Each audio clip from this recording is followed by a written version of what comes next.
ассалому алайкум бинандагони гиромӣ. Инак даври чорumi лигаи дуи чемпионҳои Осиё байни дастаҳои Аззавра ва Истиқлол ба поён расид ва натиҷаро шумо дидед.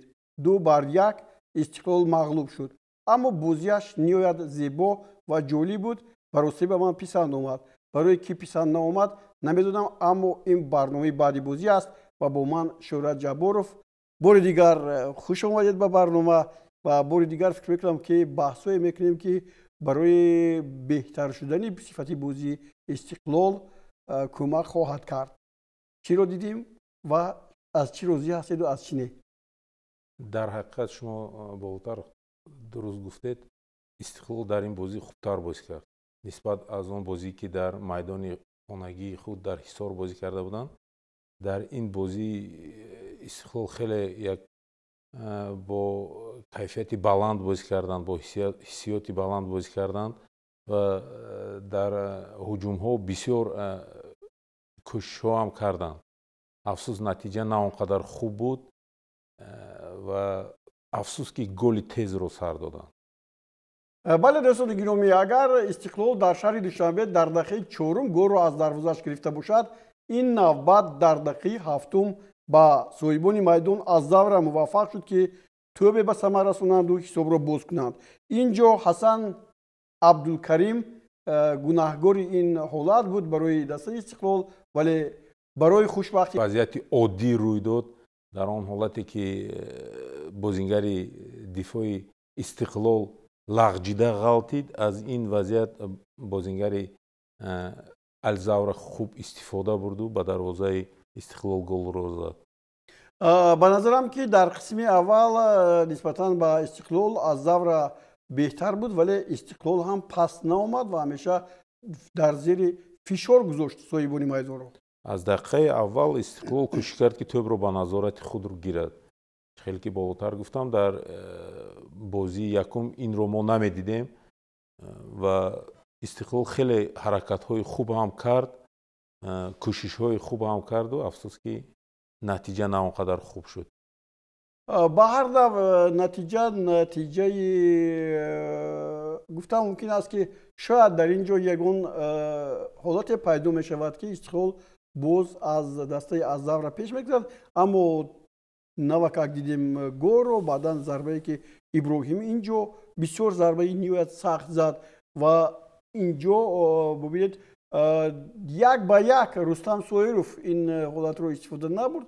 Чӣ гуна ҳолати зебое буд барои Рустам Соиров ки дар ин ҷо бубинед маҳз партоби олӣ аз ҷониби дарвозабон Стошич сурат гирифт ва ин ҷо мо тӯбро хато мезанем. ҳарчанд ин ҷо гумонҳо буданд ки ин ҷо офсайд аст. Офсайд тақрибан ба назарам набуд, вале ин ҳолатро офсайд буд набуд, хуб ба Туренко ин ҷо сарашро медорад, буд набуд бояд истифода мебурданд.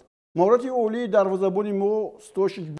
афсус ки аниқ ба дарвоза тӯбро назад ва ҳамин имкониятро мо аз даст додем. агар дар қисми якум мо голро ба дарвозаи рақиб мезадем, мумкин ки дар қисми дуюм бо бозӣ дигар тавр мерафт. ба ҳар нав дар ин ҷо дар оғози бозӣ дар барномаи тобозӣ мо дар бораи ба майдон наомадани Камоллафе хеле зиёд гуфтем ва имрӯз Рустам ҳарчанд кӯшиш кард, аммо имконияте надошт ки дар пеши муҳофизатгарони хомадбаланди дастаи Аззавра ягон чизе нишон диҳад.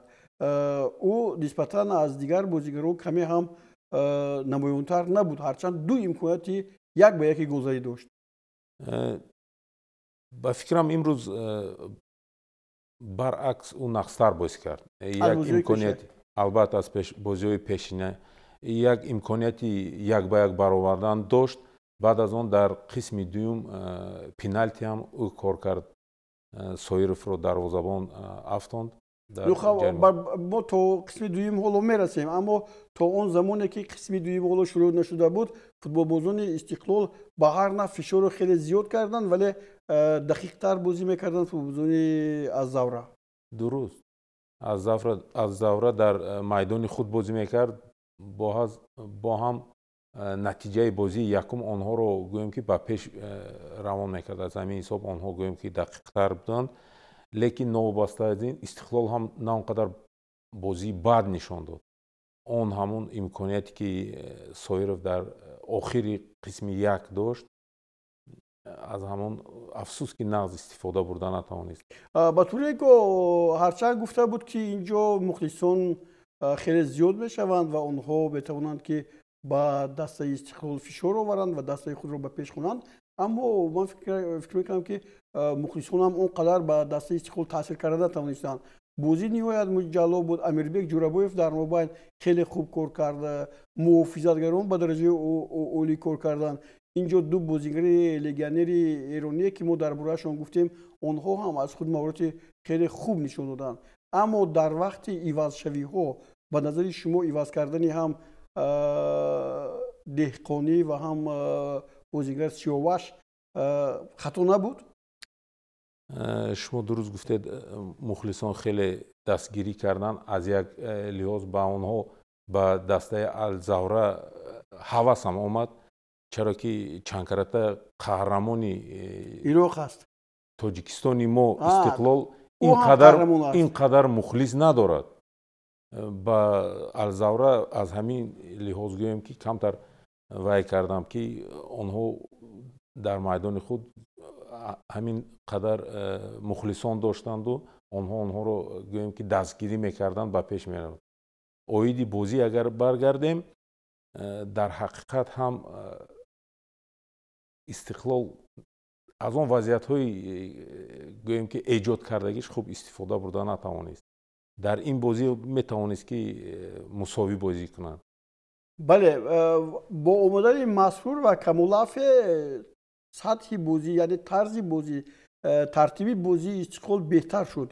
мо дар нимаи дуюм ба пуррагӣ тӯбро дар ихтиёр доштем, ҳамеша дар ҳуҷум будем ва гумон буд ки ҳоло мо масалан инҷо ҳисобро дигар мекунем, баробар мекунем, аммо ин тавр нашуд ва футболбозони дастаи соҳибони майдон боз як пеналти кор карданд. он пеналти ба пеналти хеле наздик набуд. довар метавонист, аммо инҷо пеш аз ҳама ман иштибоҳи Эҳсонро мехоҳам бигӯям, чунки бештар Эҳсон вақтҳои охир рӯ ба тарафи дарвозаи худ бозӣ мекунад ва онро истифода бурданд. ҳамин ҳолат буд ки дар инҷо як вазъияти бисёр ногувор ба вуҷуд омад ва гӯё ки футболбози мо қурбон ин ҳолат, фикратонро гуфтед, сабаби асосии корти зард гирифтани Қурбонов ҳамон буд ки бо довар баҳс кард.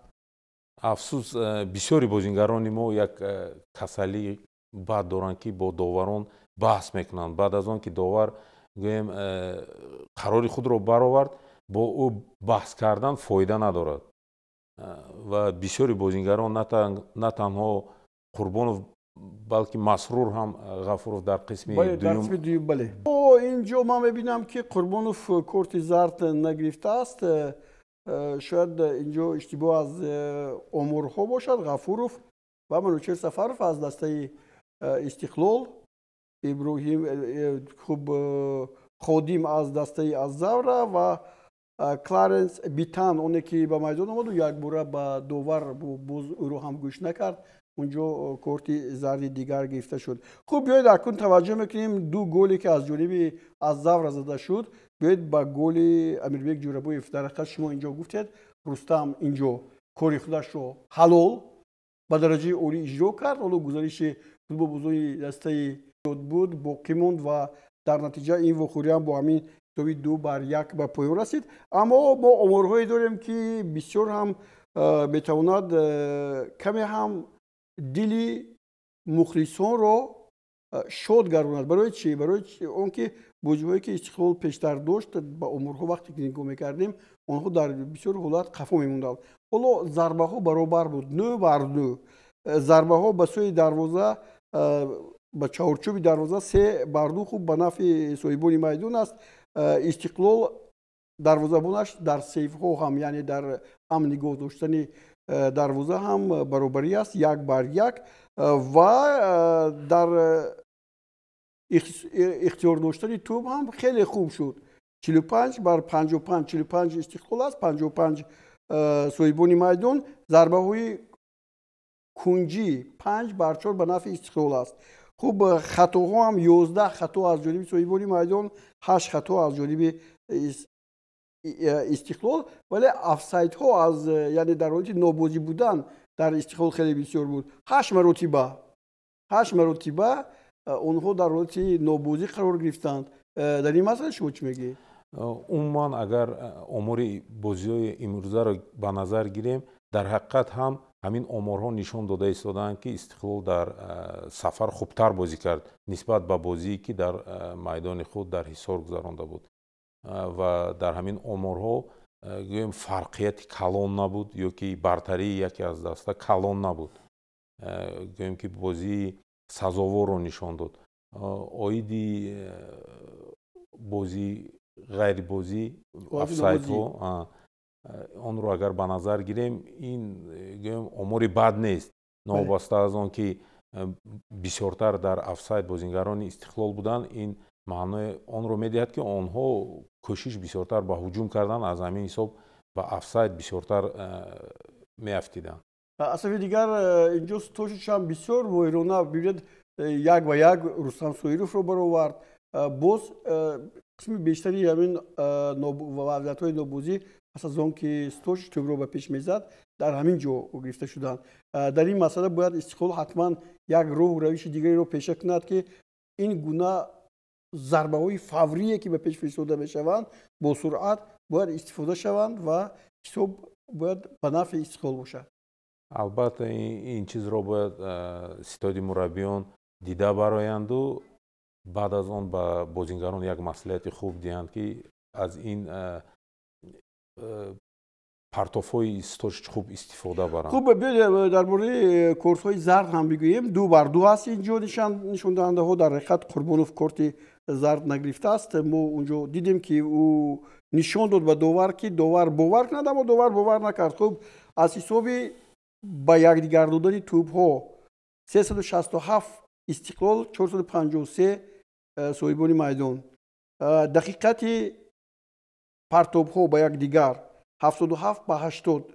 استقلال هم خیلی دقیق پرتافته است. ضربه های جریموی 11 ضربه جریموی استقلال، 8 تا از صاحبان میدان. خب با دست پرتافتن این آمارها خیلی زیاد هستند. با دست پرتافتن هم 25 بار استقلال پرتافته است، 24 بار اونها. و در حقیقت استقلال از یگان خیلی کم قفا ماند، اما وضعیت‌های خوب رو استفاده نبرد. شما در رویتون هست ضربه‌ای که توپوار بود از کمالافی با در اومدنش بسیار وضع محافظتگران رو بی‌ضبط کرد. محافظتگران با او رسیدن نمیتونستند. این بازیگری بود که سرعت نهایت بلند دارد. برای همین وقتی که ما در برنامه تو بازی گفتیم که اگر به جای سویروف کمالافی بود شاید بازی استقلال تماما دیگر بود. شاید همون لحظه هایی که برای او مهیا شد برای رستم نتوانست، او میتوانست. او صورتش بلندتر، قدش بلندتر، یعنی توپ رو با جسمش پوشانده میتوانست. همین حالت رو میگم. عموما درباره بازی کمالافی نه تنها پیش از بازی ما گپ زده بودیم، ما چند برنامه‌ای که اویدی بازی کمالافی میگفتیم و در این بازی هم او رو گویم که با موقعی که او در آنجا خوبتر برآمد کرده میتواند یا خوبتر بازی کرده میتواند، بسیارتر فایده آورده میتواند، با اون موقع نبرآوردند و او رو گویم که از کنار استفاده بردند. با فکری من، این فکری من است، فکری شخصی من است که کمالافی در مرکز خوبتر بازی میکرد. اگر که با جای سویروف با مرکز میدان میبرآمد و سویروف گویم که با کمالافی جایش رو عوض میکرد و از کنار بازی میکرد، به فکرم فایده زیادتر می آورد به استقلال. به نظرم برنامه ما رو خیلی از مخلصان استقلال میبینند، ممکن از روبریتش هم ببینند، اما چون مربیان همه روس ها هستند، روس های تاجیکستان هستند، شاید همین چیزهایی که ما همون کمبودی هایی که در استقلال میگوییم شاید همون رو نمیفهمند. شاید اگر میفهمیدن کمالافی رو در هیئت اساسی میموندند. این از یک لحاظ فقط فکری ما است. ممکن ما خطا میکنیم، ممکن که رهبریت استقلال درست قرار میبرد یا که ستاد مربیان استقلال درست قرار میبرند، لیکن ما امکانیت فکر خود رو گفتن داریم، از آن سببی که آن بازیگرانی که در همان موقع ها بازی میکنن وظیفه اساسی خود رو اجرا نمیکنن. از همین لحاظ ما فکر خود رو بیان کردیم، گفتیم که خوب میشد که Камолафи дар марказ бозӣ мекард, дар маркази ҳуҷум, Соиров бошад аз канор бозӣ мекард.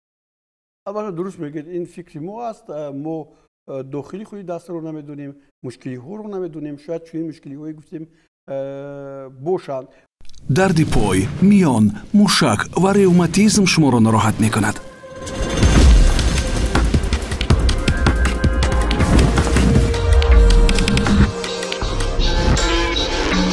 ная токс шуморо аз дарди мушак устухон ва миён озод мекунад. ная токс дарди шуморо давост. حالا یک بار دیگر ما توجه میکنیم به جدول مسابقه و به نظرم که دو بازی دیگر باقی مونده است. استقلال در حصار النصر را قبول میکند از عربستان سعودی که الکی به مرحله دیگر رفته است. گوییم خطا نمیکنیم اما اگه یک بازی که امروز با گوه دارد حالا این بازی کمی دیرتر شروع می شود.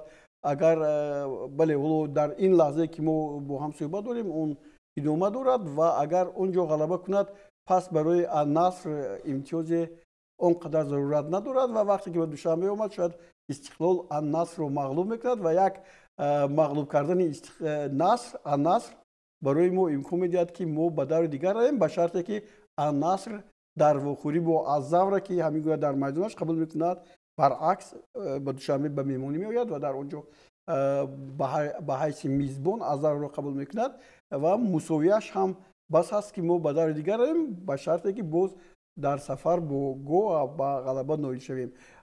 فکر میکنم که این وظیفه مشکل است اما اجرا شونده. درست گفتید این خیلی مشکل است برای استقلال لیکن نوبسته از این آنها الکی تجربه دارند با النصر بازی کردن و اگر با همین حسیات و با همین انگیزه اگر در بازی با ضد النصر بازی کنند غلبه هم نکنند مساوی هم به فکرم نتیجه بد نیست برای ما برای آنکه بازی النصر با الزاوره در میدان النصر می شود و امیدواریم که در اونجا النصر غلبه میکنه گل های بسیاری میزند البته. برای دوستان گرامی به هر نوع اینجا ما با اون طوری که مثلا کسی رو ما گوییم که بد بازی میکند یا که خوب بازی میکند این نیست. ما مسئله اساسی که این هست ما میخواهیم که دستای تاجیکستان با کامیابی موفق شوند و مخلصانش رو شاد و پیروز گردونند و فکر میکنم که فوتبال بازان هم از ما خفه نخواهند شد چون که وقتی که بازی میشود چگونه به خطا خواهد بود. البته خطا میشود جایی که بازی هست خطا میشود لیکن خطاها رو کمتر باید کرد و تا توانیم با بازی های حذفی لیگ دویمی چمپیون های آسیا رو خط گیریم. از این رو با فوتبال بازان دسته استقلال که امروز نهایت بازی زیبا نشان دادند و ما یک لحظه از باخت دسته منتخب نوسان تاجیکستان در کنار شدیم. من این باخت رو اونقدر باختی دردناک قبول نکردم. شما چی؟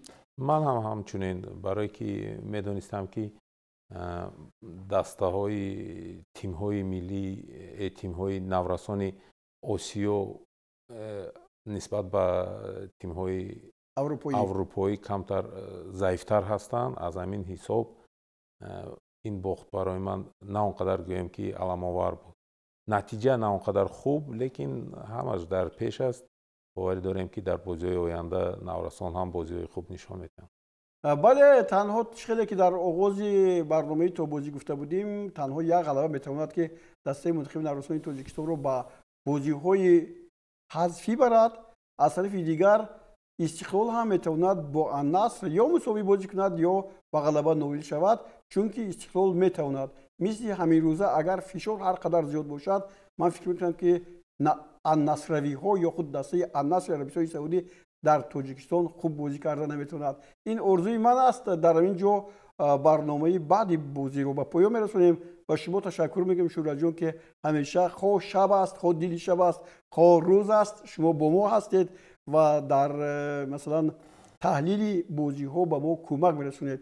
ما همکاری ها رو باز ادامه میدیم و از همین خاطر تشکری زیاد. با شما هم مخلصان عزیزم تشکر میگویم به خاطر اینکه برنامه ما رو تماشا کردید. شاید گفتم که تنقیدهای ما کمی هم به پیشروی فوتبال کمک کند، ما از اون شاد بشیم. شما همچنین همیشه شاد و خرم و همیشه زیبا باشید. خیر تا بازدید. شب خوش.